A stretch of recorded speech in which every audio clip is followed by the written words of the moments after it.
অন্যান্য সবজির মতন বাচ্চারা পেঁয়াজকলিটাও খেতে চায় না, কিন্তু আমার মতন করে রান্না করে দেখুন, নিশ্চয়ই খাবে।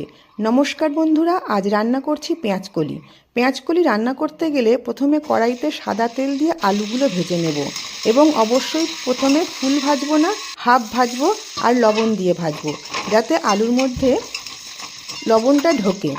এরপর কড়াইতে সর্ষের তেল দিয়ে ওর মধ্যে পেঁয়াজকলিগুলো ছেড়ে দেব। এই সময় পেঁয়াজকলিগুলো হাফ ভেজে রাখা আলুগুলো এর মধ্যে ছেড়ে দেব। নুন এবং হলুদ দেব।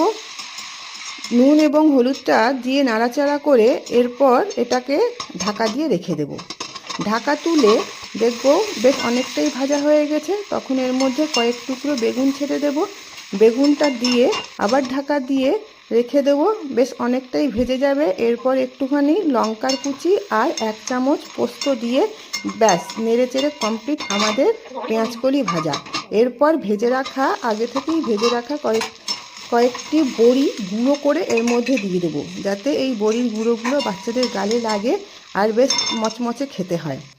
এইভাবে ভেজে দেখুন, বাচ্চারা অবশ্যই খাবে। নামানোর আগে অল্প একটু চিনি ছড়িয়ে দেবেন। নমস্কার।